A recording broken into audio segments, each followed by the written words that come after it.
In today's tutorial, I'm going to show you guys how to download and install the Google Chrome web browser onto your computer. So this should hopefully be a pretty straightforward tutorial, and without further ado, let's jump right into it. So we're going to begin by opening up a web browser. Doesn't matter which one, but I would highly suggest navigating over to google.com. And once you're onto Google, you want to type in Google Chrome. Simple as that, and hit enter. So you want to search that up.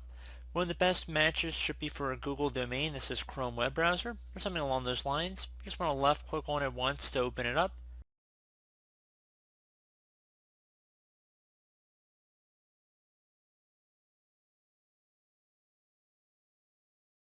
And once you're on a website that says Chrome web browser or something along the lines at the top, you want to select download Chrome on the page. And once you are done looking through the end user license agreement, left click on accept and install.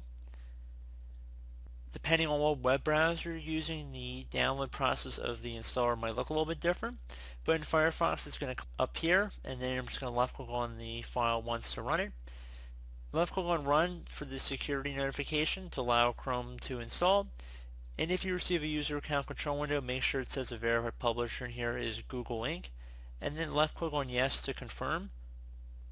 Now this will take a couple minutes, so please be patient.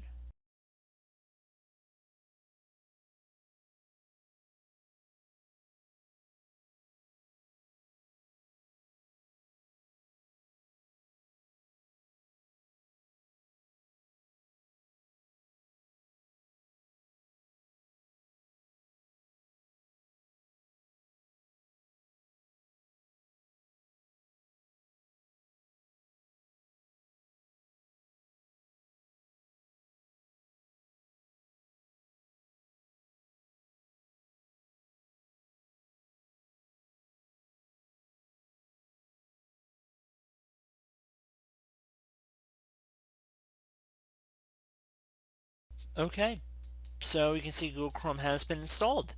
So I do hope this brief tutorial was able to help you guys out. And as always, thank you for watching, and I hope to catch you all in the next tutorial. Goodbye.